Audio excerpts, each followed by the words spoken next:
दोस्तों अगर आप किसी भी डेटा एनालिस्ट को पूछोगे तो वो आपको कहेगा कि आपके बकेट में एक ETL टूल होना चाहिए, यानी कि आपको एक ETL टूल का नॉलेज होना चाहिए। और हमारे केस में है पावर क्वेरी ETL टूल। जी हाँ, जिसकी मदद से हम डेटा को ट्रांसफॉर्मेशन सीख रहे हैं। इसके पहले के लेसन में, लेसन 3 में मैंने आपको बताया कि अगर आपके डेटा में कुछ ट्रांसफॉर्मेशन की रिक्वायरमेंट है तो वो कैसे की जा सकती है। अब पावर क्वेरी की मदद से इस लेसन में, लेसन नंबर 4 है हमारा। वेलकम बैक अगेन गाइज, मैं सतीश आप सबका स्वागत करता हूँ। इसमें मैं आपको बताने वाला हूँ कि अगर आप जब डेटा इंपोर्ट करो एक फोल्डर में से, जैसे यहाँ पे आपको दिखाता हूँ, पावर BI में हम आ चुके हैं। अब मैं गेट डेटा पे क्लिक करूँगा और मोर पे क्लिक करूँगा। यहाँ पे मोर में जाने के बाद मैं क्या करूँगा, ऑलरेडी हमने 3 टेबल्स इसमें इंपोर्ट कर लिए है, जो कि कैसे इंपोर्ट करना है मैंने आपको दिखाता है। यहाँ पे राइट साइड में ऑलरेडी 3 टेबल दिखाई दे रहे, customer detail, food details and restaurant details. और उसमें थोड़ी बहुत ट्रांसफॉर्मेशन की ज़रूरत थी, वो हमने की है। लेकिन इस बार हम ETL टूल की मदद से क्या करने वाले हैं, हम एक फोल्डर के अंदर के डेटा को एक के नीचे एक अपेंड करने वाले, मर्ज करने वाले। तो मैं क्या करूंगा, ये फोल्डर वाला जो ऑप्शन है ये सिलेक्ट करूंगा। इस बार गेट डेटा का जो पॉपअप आएगा इसमें मैं फोल्डर वाला ऑप्शन सिलेक्ट करके कनेक्ट करूंगा।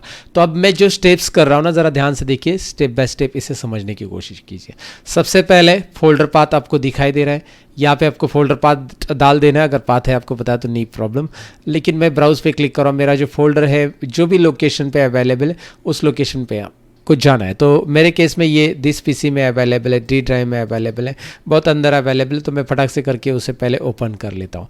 अब उस लोकेशन पे जाओ, या फिर आपके पास ऑलरेडी पाथ है तो आपको उस लोकेशन पे ऐसा जाने की ज़रूरत नहीं। मेरे पास ऑलरेडी यहाँ पे इस तरह से एक्चुअली पाथ नहीं है, तो मैं इस तरह से इस फोल्डर को ले रहा हूँ। बहुत अंदर रखा है मैंने। ओके, सो ये रहा ऑर्डर्स डेटा नाम का फोल्डर मैंने सिलेक्ट किया। अब ये कौन सा फोल्डर है मैं दोबारा याद दिला देता हूँ आपको। मैं ओपन कर लेता हूँ मेरा ब्राउज़र। ये ऑर्डर्स डेटा वो फोल्डर है जहाँ पे मेरे पास सारे के सारे एक्सेल के वर्कबुक, जहाँ पे ऑर्डर डेटा के बारे में हमने लेसन 2 में जानकारी ली है, राइट। तो लेसन वाइज आप सिक्वेंशियल देख रहे हो तो आपको क्लियर हो जाएगा, क्योंकि ये सीरीज़ है।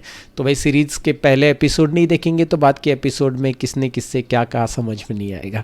I am just kidding, but आपको बता रहा हूँ कि ऑर्डर्स डेटा ये फोल्डर है जहाँ पे हमारा डेटा यहाँ पे है, जो कि मैंने पहले ही बताया था कि उसमें हमारे पास ऑर्डर्स है, फूड ऐप डिलीवरी के ऑर्डर्स है, और वो मैं यहाँ पे एक साथ ले रहा हूँ।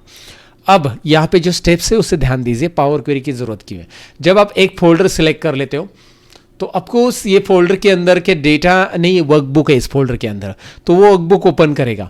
वो वर्कबुक अप्रैल का मिल रहा है उसे, फरवरी का मिल रहा है, जनवरी का मिल रहा है, मार्च का मिल रहा है। जैन फेब मार्च अप्रैल, ये 4 वर्कबुक उसे मिल रहे हैं।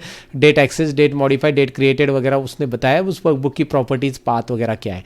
तो ये जो डेटा आ रहा है आपको इसे हमें मर्ज नहीं करना है।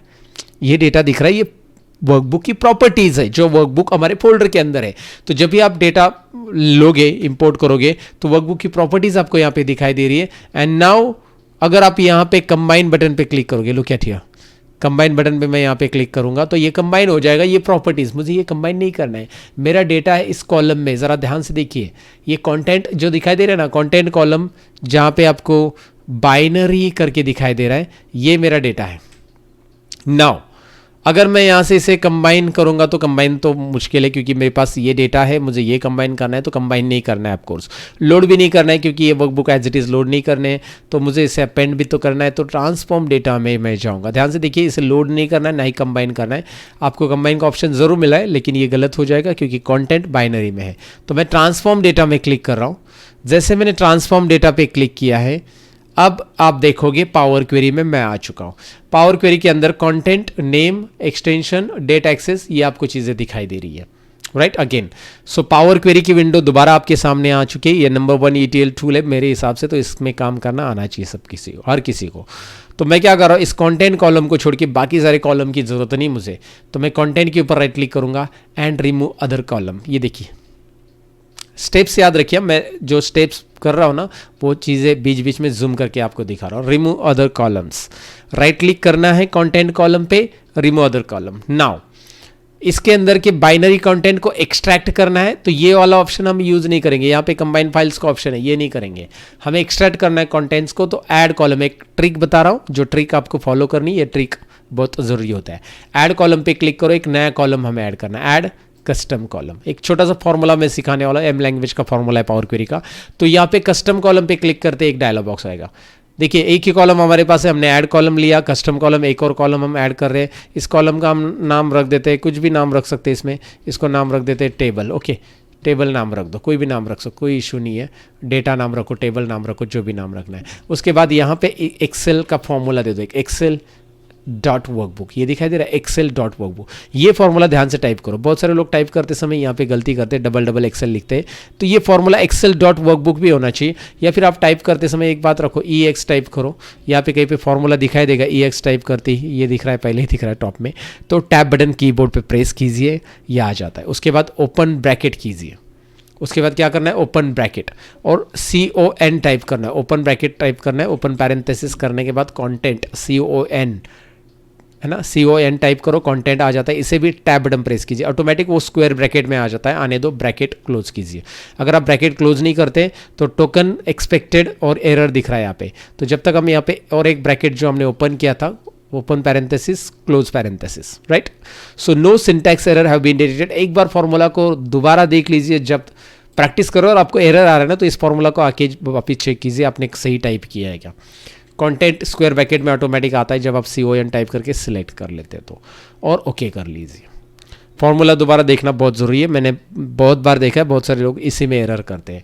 अगर आपका एरर आ रहा है तो दोबारा इस पर डबल क्लिक करके आके फॉर्मूला चेक कीजिए। कहाँ पे डबल क्लिक किया मैंने, ये जो एक्शंस होती है ना जिसके बारे में मैंने पहले बात की आपसे, तो ये एक्शंस पे डबल क्लिक कीजिए and now look at here. Content में जाकर फॉर्मूला एडिट कर सकते हैं, बट फिलहाल करेक्ट है हमारा फॉर्मूला। तो ये बाइनरी कॉलम की जरूरत खत्म। Right click on binary column and set remove. क्या करना है, बाइनरी कॉलम की जरूरत खत्म, बाइनरी कॉलम रिमूव कर दो, क्योंकि हमारे पास टेबल यहाँ पे एक्सट्रैक्ट होके आ चुका है, कंटेंट एक्सट्रैक्ट होके आ चुके हैं। तो अब इस टेबल के अंदर, टेबल मैंने एक्सट्रैक्ट किया, नाम भी उसका मैंने टेबल ही रखा था, इसलिए उसके अंदर भी टेबल ही है वैसे। अब मैं इसे एक्सपांड करता हूँ। पहले एक्सपांड बटन ये दिख रहा है, ये छोटा सा बटन आपको दिखाई दे रहा है, यहाँ पे क्लिक करो, ये लेट मी जूम इट, ये कॉर्नर पे आता है टॉप पे, इस पर क्लिक कीजिए। उसके बाद यहाँ पे वो बोल रहे हैं कुछ कॉलम्स आएंगे, ठीक है, ओके करते देखते कौन से कॉलम आ रहे हैं। अरे ये भी तो हमारा डेटा नहीं है, हमने एक्सपांड किया, हमारा डेटा नहीं है। ये क्या आ रहा है, ये आ रहा है table of item, table kind, table hidden, ये शीट की प्रॉपर्टीज आ रही है। क्योंकि क्या होता है, डेटा का हायरार्की पता है ना आपको, पहले वर्कबुक रहेगा, सिंपल है, पहले वर्कबुक रहेगा, फिर वर्कबुक के अंदर आपकी क्या रहेगी, शीट्स रहेगी, शीट्स के अंदर फिर टेबल रहेंगे, राइट। तो ये शीट्स का डेटा है, हमने वर्कबुक का डेटा देख लिया था, अब शीट्स का डेटा आ चुका है। तो शीट्स के डेटा में यहाँ पे टेबल डॉट डेटा कॉलम है ना, ये आपका डेटा, और इसमें आइकॉन भी दिख रहा है कि इसके अंदर और कुछ है, यहाँ पे कॉर्नर से आइकॉन दिख रहा है। तो ये एक कॉलम रखो आप, ये टेबल वाला कॉलम रखो, और आपको लगता है कि यार शीट का नाम भी रखना है तो ये दोनों भी रखो। जरूरी नहीं कि ये रखें आप, लेकिन सपोज आपको शीट के नाम्स भी कलेक्ट करने हैं तो आप ये दोनों कॉलम रखो और राइट क्लिक करो। दोनों कॉलम कैसे लेने, देखिए, पहला कॉलम क्लिक किया, कंट्रोल बटन प्रेस करके दूसरे कॉलम पे क्लिक करो, hold down control and select other column. Okay, so now right click on this and say remove other columns. बाकी कॉलम की जरूरत नहीं, वो शीट की प्रॉपर्टीज है। Now here it is we are having data and table name. Table name को पहले position पे रखना है, आप ऐसे स्विच कर सकते हैं। आपको लगता है कि नहीं टेबल नेम जो है शीट का नाम है बेसिकली ये, तो ये शीट का नाम मुझे पहले ही रखना है, एंडिंग में नहीं, तो मैं पहले ही रख दूंगा, कोई इशू नहीं है। ऐसा एंडिंग में भी रखा जा सकता है, ये इधर उठा के रख सकते हैं, ये उधर उठा के रख सकते हैं, स्विच होता है। तो आप ड्रैग करके रखो इसे टेबल नेम को, और टेबल डेटा जिसमें डेटा है एक बार एक्सपांड करो, फिर से ये वाला बटन फिर से मिल रहा है ना, फिर से एक्सपांड करो टेबल को। अब इस बार जो कॉलम्स मिल रहे हैं ओके कर लो इसे, ये आपका एक्चुअल डेटा आ गया। अभी कंप्लीट नहीं हुआ है, लेकिन ज़रा ध्यान से देखिए, मैं पूरा स्टेप्स बता रहा हूँ आपको।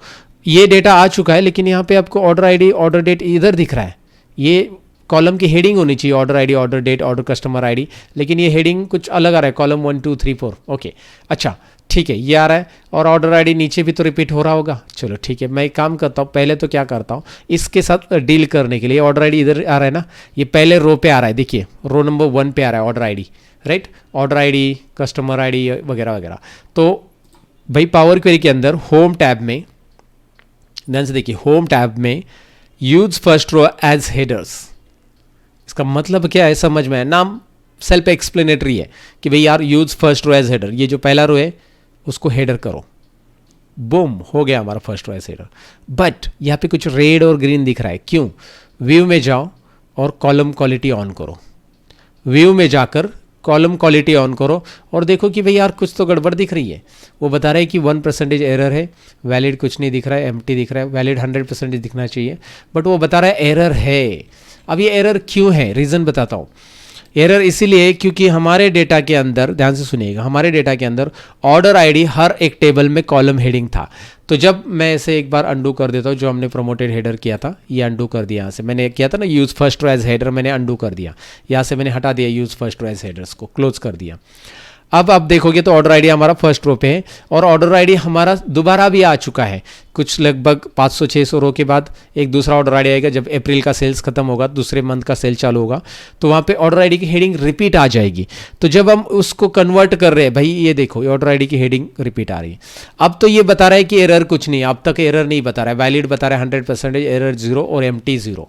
बट जैसे ही मैं हेडर चेंज कर रहा हूँ, क्योंकि ये न्यूमेरिकल वैल्यूज़ है, ओके और जब मैं इसे अलाउ कर रहा हूँ होम में जाकर use first row as headers को अप्लाई कर रहा हूँ, तो वैसे ही क्या हो रहा है कि यहाँ पे जो एरर, जो ऑर्डर आईडी था 500 रो के आसपास का, नीचे जाते दोबारा मैं स्क्रॉल कर रहा हूँ आपको वो दिखाने के लिए कि भाई जो ऑर्डर आईडी रिपीट आ रहा था उसकी जगह भी एरर आ रहा है, क्योंकि वो ऑटोमेटिकली डेटा को आइडेंटिफाई कर, ये देखिए इसकी जगह भी एरर आ रहा है, सभी जगह पे एरर आ रहा है, क्योंकि यहाँ पे जो ऑर्डर आईडी ये है ना, ये न्यूमेरिकल वैल्यूज़ है और ये बीच में टेक्स्ट आ रहा है, तो इसको ऑटोमेटिक उसने एरर थ्रो कर लिया।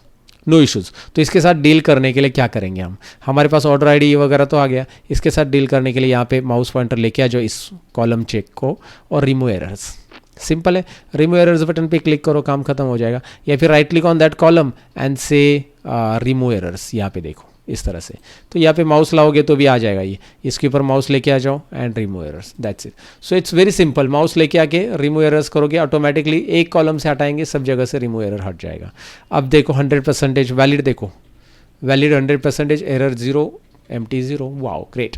नाउ इस कॉलम का भी नाम बदल देते, इसका नाम है month and year, month and year साथ में, ये शीट का नाम है बेसिकली, तो हमने उसको मंथ एंड ईयर नाम दे दिया। Look at here now, month and year, right. इस कॉलम को हमने रखा था जानबूझकर, ये नहीं रखना है तो अभी भी आप डिलीट कर सकते हैं, बाकी हमारा डेटा है। तो अगर शीट के नाम भी आपको लेने हैं कि कौन सी शीट में क्या है, कौन सी शीट में क्या है, शीट ब्रांच वाइज हो सकती है। ये तो मेरा मंथ और ईयर के साथ है, वैसे भी हमारे पास मंथ का डेटा अलग सा है, तो मुझे इसकी रखने की ज़रूरत नहीं, बट मैंने रखा है। अगर शीट का नाम ब्रांच है तो आप वो रख सकते हैं शीट नेम, यहाँ पे उसका एग्जाम्पल देने के लिए मैंने रखा है। So finally we have done it. Power query की मदद से क्या कर सकते हैं आपको आइडिया आ चुका है। बेसिकली हमने इस डेटा को पूरा अपेंड कर लिया है। यहाँ पे अप्रैल ही नहीं, सभी मंथ का सेल यहाँ पे अपेंड हो चुका है। अप्रैल के बाद अगर आप स्क्रॉल करके नीचे आओगे 500 रो के बाद, तो आपको आगे के मंथ का डेटा मिल जाएगा। So now it's time to load this data, right, February sales and all. But आपको लगता है कि इसको ऑर्डर डेटा नाम से ही लोड करना है, तो ऑर्डर डेटा नाम रखो, या फिर यहाँ पे राइट साइड में इसका नाम चेंज करने का ऑप्शन भी है, यहाँ से आप इसको नाम बदल सकते हैं। You can change the name as per your requirement. फिलहाल मैं ऑर्डर्स डेटा रख देता हूँ, क्लोज एंड अप्लाई कर देता हूँ इसको। Once I close and apply, I will able to see that data inside Power BI. Power BI में डेटा कैसे लेना है समझ में है आपको, तो यहाँ पे आपको ऑर्डर्स डेटा भी मिल रहा है। अब इसके बाद के लेसन्स में हम मॉडलिंग सीखेंगे, रिलेशनशिप कैसे इस्टेब्लिश होगी ये हम देखेंगे। सो नेक्स्ट लेसन में मिलते हैं। अगर अब तक का वीडियो भाई पसंद आया तो लाइक ज़रूर कर देना, साथ में लिंक्डइन पे तो फॉलो कर देना। Bye bye guys, take care.